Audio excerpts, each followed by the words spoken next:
Exodus chapter 17. In chapter 16, we saw how that manna was provided for the children of Israel in the wilderness, so they would have something to eat during this period of time. Does anyone remember what the word manna means? What is it? That's what the word manna means in Hebrew. That was exactly the reaction of the people when they saw it. They referred to it as manna. Verse 15 of Exodus chapter 16.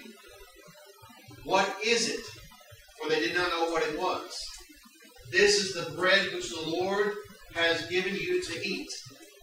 So God was providing bread for them on the ground. Also, He provided something else for them to eat. Remember what that was that came into the camp? Quail. Quail came into the camp. So He provided for their needs with the quail as well. Chapter 17, we're going to get into their problem of thirst. Exodus chapter 17 and verse 1. Before we get into the chapter, I know this map is kind of small, but it kind of will give you a visual about where we are. This is Egypt. This is the Mediterranean Sea. This is the Nile. This is what's called the Sinai Peninsula. Mount Sinai is right here. The Promised Land is right in here. Remember when we looked at the Scriptures and it said that God did not have them go directly up the coastline of the Promised Land. That would have been a short little track right there. A little over 200 miles. But why did God not want them to go to the Promised Land directly? You remember?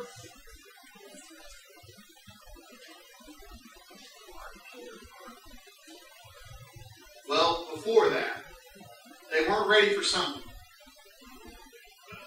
They were not ready to go into battle. Is that what you said? They were not ready for battle. And if they went directly from Egypt into this area, they would have to face the nations that did occupy the Promised Land at that time. There was someone behind them as well. Who was behind them? The Egyptians. So God had to get rid of the Egyptians that were behind them. So He took them over here to the Red Sea. All of this is the Red Sea. This is the Gulf of Suez, and it would have gone all the way up into this area here. This is where the crossing of the Red Sea would have taken place, and God dealing with the Egyptians by causing the water to collapse onto them. And now they're wandering down towards Mount Sinai, also known as Mount Horeb. This will be the mountain where God will manifest Himself and give the Ten Commandments and the law to Moses for Israel. They're not there yet, but they're on their way to Mount Sinai. Chapter 17 and verse 1. Then all the congregation of the children of Israel set out on their journey from the wilderness of Sin, according to the commandment of the Lord, and camped in Rephidim. But there was no water for the people to drink. Rephidim is about right in here. So they've gone this far. Rephidim is right about here. Mount Sinai is right about there. So they're getting close. They're getting close to that mountain. But there was no water for them to drink. Verse 2. Therefore the people contended with Moses and said, "Give us water that we may drink." So Moses said to them, "Why do you contend with me? Why do you tempt the Lord?" Now remember their problem. This is a problem that they had really before the crossing of the Red Sea. What was their problem? It could probably be summed up in lack of faith. Now these are people who had seen the 10 plagues come upon Egypt, Some of those plagues came upon Egypt and Israel. Some of them just came upon Egypt. And so they are people who are showing a lack of faith. They're seeing the manifestation of God's presence in the cloud that's guiding them. And at night, that cloud is a pillar of fire. Now, you would think if you were back then and you were seeing all of this happening, you would think, well, how could anyone not have faith? But people tend to get used to things. And they tend to get lethargic. They tend to get complacent. And even though seeing all these miraculous wonders and seeing the manna being provided, the quail being provided, and now they're going through a period where they're needing some water, they're becoming contentious. It would have probably should have dawned on them that if God would provide manna on the ground for them to collect 6 days out of the week, and one day they were not to do it, what day was that? Sabbath day. And quail to come into their camp for them to have meat, that God would provide for them water as well. But like all of us, I think they tend to forget and tend to develop an attitude of ingratitude and become complainers and murmurers and contend. And that's what they're doing with Moses. Remember, Moses is the leader. He is the leader as far as humans are concerned. He is the leader on earth. So in verse 2, they contended with Moses and said to him, "Give us water that we may drink." So Moses said to them, "Why do you contend with me? Why do you tempt the Lord?" Verse 3, the people thirsted there for water, and the people complained against Moses and said, "Why is it you have brought us out of Egypt to kill us, and our children and our livestock with thirst?" Do you see that statement of lack of faith? That's basically the kind of attitude they had before they crossed the Red Sea on dry ground when the Egyptians were coming up behind them. They said, "Well, we should have just stayed in Egypt. We should have just stayed there, and it would have been better off for us than to be killed by the Egyptians." And so they're not getting the point that God is going to provide for them. God is going to provide. And that's exactly what He's doing, even in chapter 17.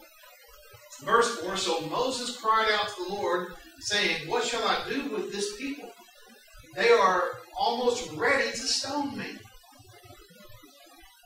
You see how people can change their attitude about someone very quickly. When you look at chapter 14 and verse 31, when they saw the Egyptians' bodies being washed up on the seashore of the Red Sea, it says in verse 31, "Thus Israel saw the great work which the Lord had done in Egypt. So the people feared the people, believed the Lord and His servant Moses." Please hold all my calls. Hold all my calls, please. Just kidding. So the Lord showed His power and killed and destroyed the Egyptians. And it says there in verse 31 of Exodus 14 that the people saw that and they feared the Lord and they believed the Lord and His servant. Now, just a few days later, maybe just a few weeks, in chapter 17 and verse 4, they want to kill Moses. They're ready to kill him.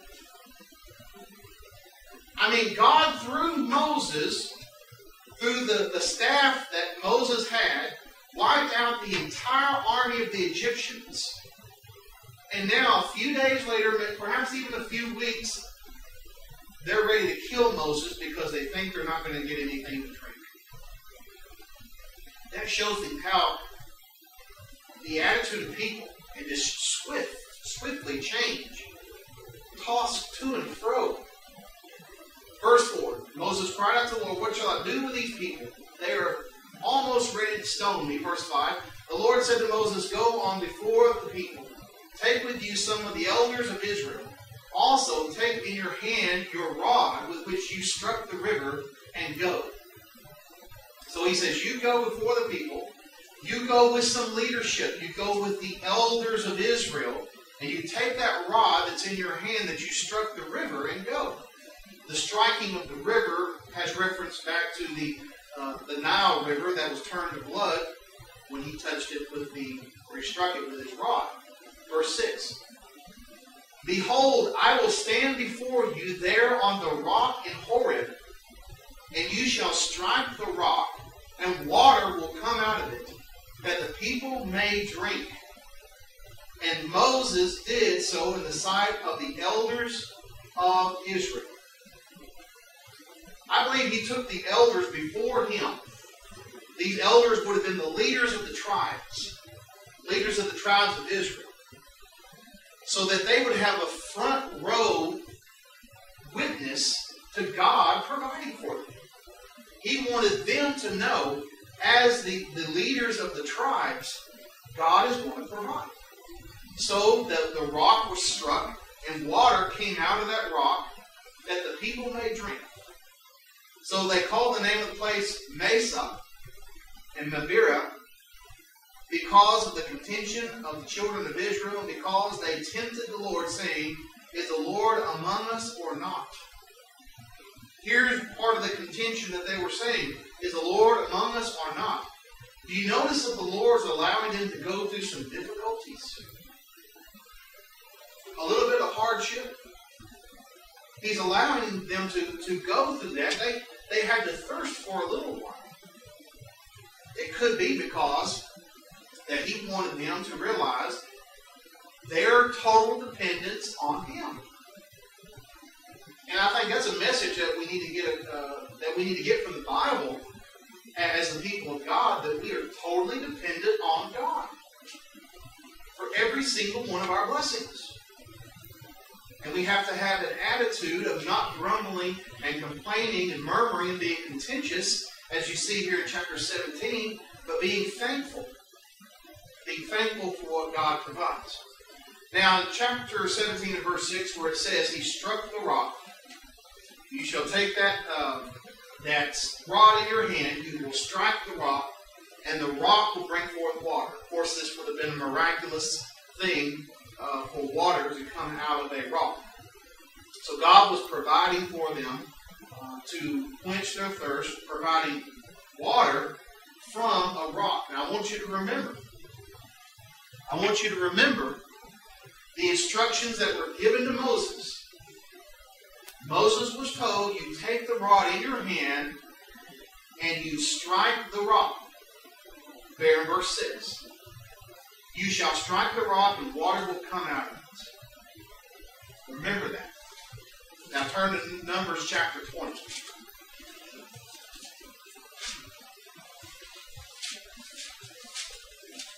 This is another incident years later. Numbers chapter 20, verses 2 through 13. Now there was no water for the congregation, so they gathered together against Moses and Aaron.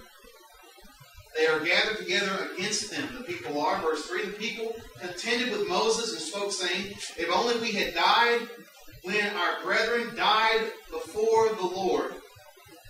Verse 4, why have you brought up the assembly of the Lord into the wilderness, that we and our animals should die here? Same type of complaint. Verse 5, and why have you made us come up out of Egypt to bring us to this evil place?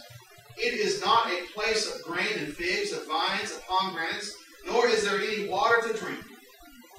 Why did you save us from Egypt? We were better off as slaves there with all of those blessings, I guess you could say. And so they wanted to go back to Egypt. Verse 6. So Moses and Aaron went from the presence of the assembly to the door of the tabernacle of meeting. This is the tabernacle that would be built later on under God's instruction. God would give a pattern for it. And God would meet with them there at that tabernacle. So they went unto the door of the tabernacle of meeting, and they fell on their faces, and the glory of the Lord appeared to them. And the Lord spoke to Moses, saying, Take the rod and your brother Aaron, gather the congregation together, speak to the rock before their eyes, and it will yield its water. Thus you shall bring water for them out of the rock, and give drink to the congregation and their animals. So God, through Moses, is going to provide water once again. Do you see how the people of God tend to forget? They tend to forget. And that's what you have here. This is years later, or a time period later, and they have forgotten about God providing water from a rock. Well, He's going to do it again. You take that rod in your hand, you and your brother, verse 8, you gather the congregation together, and you speak to the rock before their eyes. Now, what was the instructions in Exodus 17? What was he supposed to do with the rock? Strike the rock. The instructions here is you take the rod, you gather the congregation, and you speak to the rock. Similar, yet a minute difference. Similar, but a minute difference. Verse 9. So Moses took the rod from before the Lord as he commanded him, and Moses and Aaron gathered the assembly together before the rock, and he said to them, Hear now, you rebels.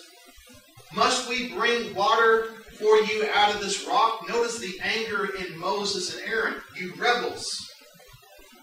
He's angry with their attitude.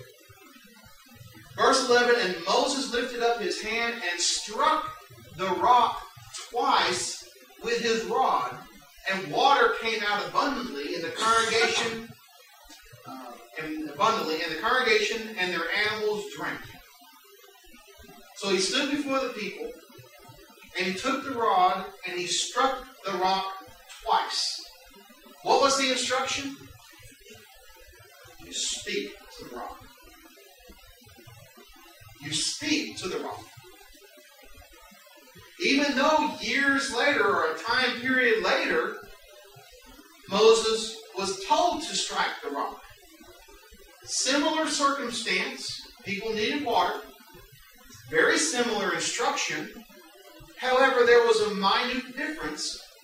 God said to speak this time, even though He had said in the past, you strike the rock. To us, that's not a big deal. I mean, come on. He just deviated just a little bit from the instruction. Just a little bit. I mean, after all, in the past, God accepted it when He struck the rock. After all, God gave him water. Notice verse 12. Then the Lord spoke to Moses and Aaron and said, Because you did not believe me to hallow me in the eyes of the children of Israel, therefore you shall not bring this assembly into the land which I have given them. Verse 13, the water of Meribah, because the children of Israel contended with the Lord, and He was hallowed among them. That word hallowed means to be treated as holy. So in verse 12, God says to Moses and Aaron, sometimes we forget Aaron was part of this. He said to Moses and Aaron, Because you did not believe me to hallow me, or treat me as holy in the eyes of the children of Israel, therefore you shall not bring this assembly into the land. Moses and Aaron were not going to be permitted to go over into the promised land,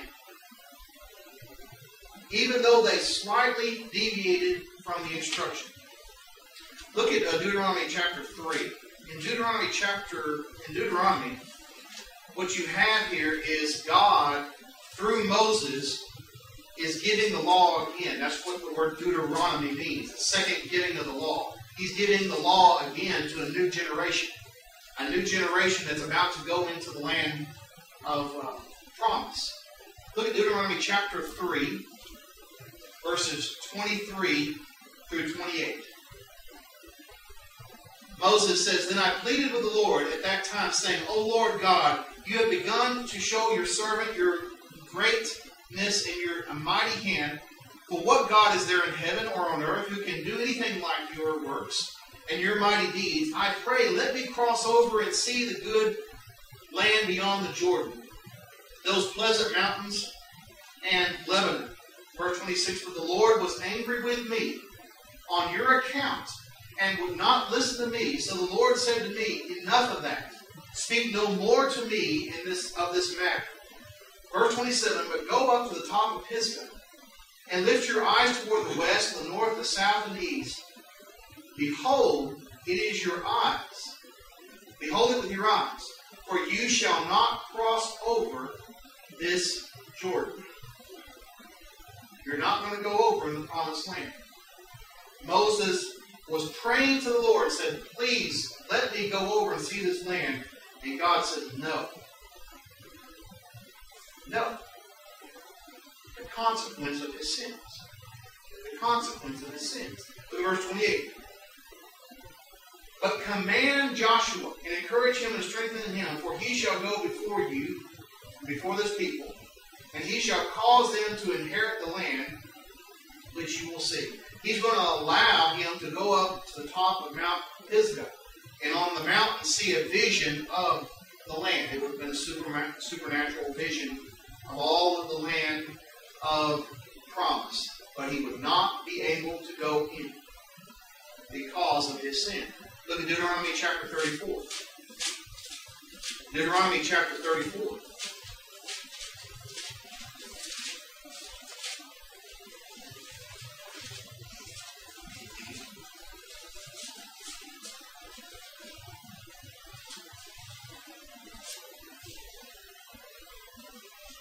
Look at verse 4. "Then the Lord said to him," talking to Moses, "This is the land of which I swore to give to Abraham, Isaac, and Jacob, saying, I will give it to your descendants. I have caused you to see it with your eyes, but you shall not cross over there." Verse 5, "So Moses, the servant of the Lord, died there in the land of Moab, according to the word of the Lord." Verse 6 tells us that God buried him in a valley in the land of Moab. What we see here is when God gives instructions, He expects those instructions to be followed. He told him in chapter 17, "You strike the rock." And so he did, of Exodus. In Numbers chapter 20, he struck the rock again. But he struck it twice. But God didn't tell him to strike it. Very similar circumstance, but slightly different instruction. And Moses, perhaps he was angry. Remember what he said? He's going to provide water for those rebels. He's going to provide water for them. And he calls them rebels. So perhaps he allowed his emotions to get the best of him. And he took that rod and he struck that rock twice. God provided the water, but says you cannot, because of your sin, go into the promised land. Sins carry consequences. Now, as far as Moses, as far as his eternal salvation is concerned, is he in paradise? I believe so, according to the testimony of the rest of Scripture. Who appeared to Jesus on the Mount of Transfiguration? Elijah and Moses. Elijah was carried up into heaven in a fiery chariot. He never saw death. Moses, even though he could not go into the promised land, he died as a servant of God, forgiven. However, he had consequences of his sins that he had to live with for the rest of his life. And even prayed that God would take away those consequences. And God says, I don't want to hear it anymore. I've already said you're not entering the land. I'll let you see it, but you're not going over it. When God gives a set of instructions at one period of time, and then gives another set at another period of time after that, He expects the current set of instructions to be followed, not what was done in the past. Moses could have argued, well, I struck the rock before and it worked. However, that was not the current instructions. You apply that to the type of music God wants. God did in the past say, you worship me with all of these instruments. You worship me with dancing. You worship me with clapping. You can find all of that in the Old Testament. Clapping, dancing, musical instruments, and singing. That was the old instructions. What does he say in the new? Sing. And if we respect the holiness of God, we're going to do exactly what he says. We're not going to deviate from it and say, well, in the Old Testament, they danced, they clapped, they used instruments, and they sang. Well, that's the old instructions. We are under the new instructions.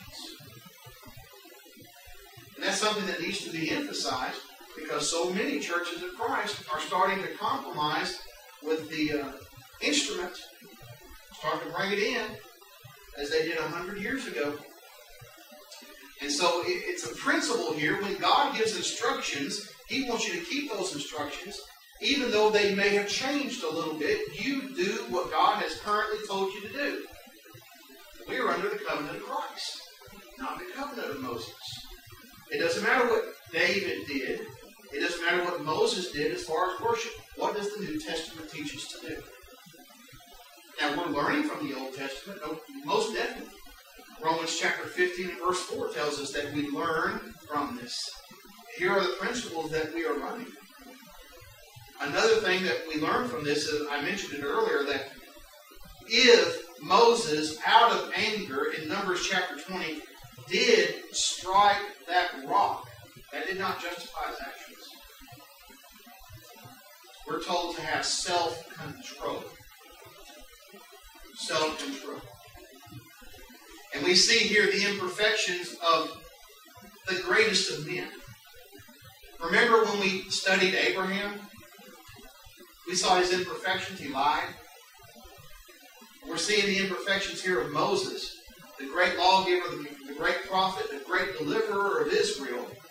He sinned. Imperfect. Imperfect. The only perfect and sure leader that can get us to heaven is Jesus Christ. We must follow him and his New Testament. Any question or comment about that? There's so many lessons we can take from this. We have got to follow the instructions that God gives us. Not 95% of it, but 100% of it. To the best of our ability. Because when we do not, God is not hallowed. Remember what was said in Numbers chapter 20? You did not hallow me. You did not treat me as holy before the congregation. We must treat God as holy, and we do that by trusting him when he tells us to do what we need to do. Exodus chapter 17, verse 8.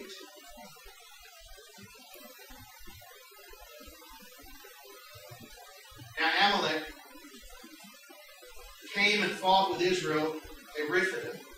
And Moses said to Joshua, choose us some men and go out and fight Amalek tomorrow. And I will stand on the top of the hill with the rod of God in my hand. So here you have Amalek. And it's very interesting. You find out that Amalek is a descendant of Esau. Genesis chapter 36, verses 1, 12, and 16. And you see that tracing of the genealogy of Esau's descendants. Amalek is a descendant of Esau. Here you have the descendants of Esau giving problems to the descendants of Israel. It's a long-time family rivalry, so to speak. And so this is the first time Israel as a nation is going to go into battle. This is the first fight that they have to fight themselves. And that's why he says in verse 9, choose us some men and go out and fight Amalek. So they have to have an army to go out and fight. And he says, I will stand on the top of the hill with the rod of God in my hand. Verse 10. So Joshua did as Moses said to him and fought Amalek. And Moses and Aaron and Hur went up to the top of the hill. Verse 11. And so it was when Moses held up his hand that Israel prevailed.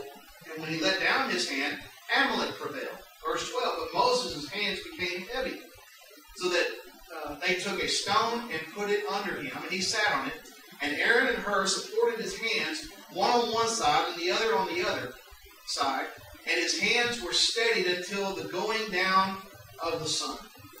So as long as he held his hands high with the rod of God in his hand, that rod that he was chosen to, that was chosen by God for him to use way back at the time of the burning bush, that he had used all during the time of trying to convince Pharaoh to let the people go. That same rod that was used to split open the Red Sea, and the rod that was used to provide water, now is a rod that's being held up. And as long as his arms were up, the children of Israel prevailed against Amalek.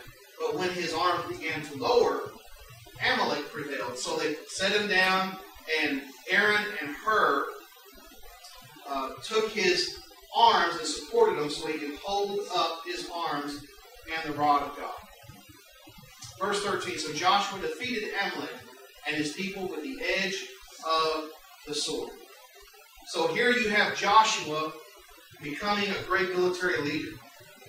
He is the one that's going to lead the people into the promised land after this period of 40 years of wandering that we have not got to even yet. They have not even got to the mountain of God yet. So here you have Joshua proving himself as a warrior. Verse 14.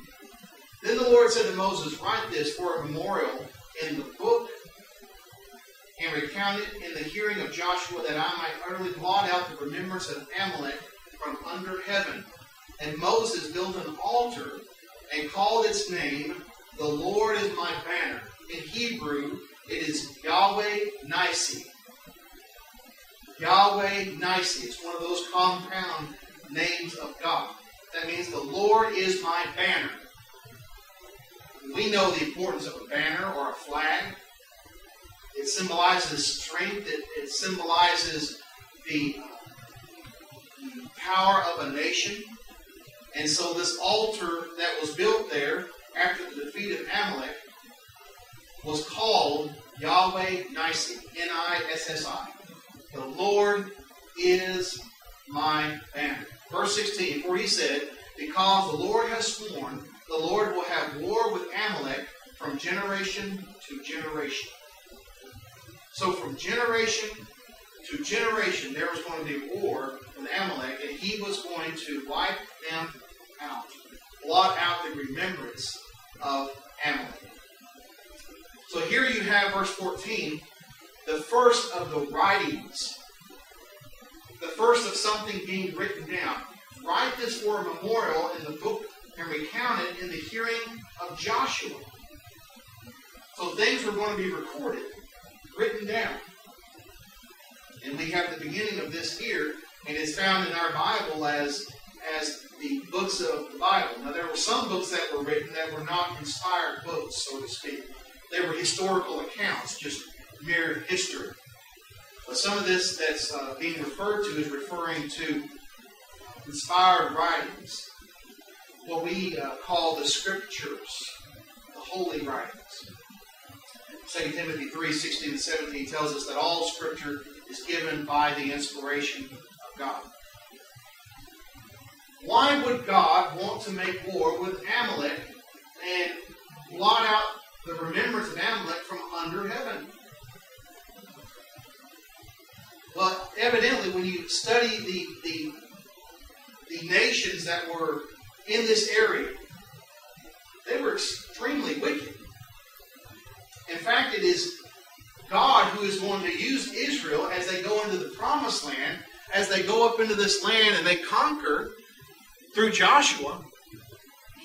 God is going to use Israel as a nation to bring judgment and punishment to those nations for their wickedness. God will use one nation to bring judgment and punishment on another. I think He still does that today. Now, I cannot say for sure what is going on because that's in the realm of providence and we don't have revelation given to us as to what's going on. But I believe God is still operating in that way today, using one nation to bring judgment upon another for their wickedness. But that is in the realm of speculation. And we have to just leave it there. Amalek, as well as the rest of those nations that you're going to find in the Promised Land, they're not there yet, but this is the descendants of Esau. They're going to be dealt with because of their sin. God would wipe out an entire nation because of their sins. Remember, He did that with the Roman Empire. There's no more Roman Empire. He totally did away with that empire. Next week, Lord willing, we will continue our study in Exodus chapter 17 or chapter 18.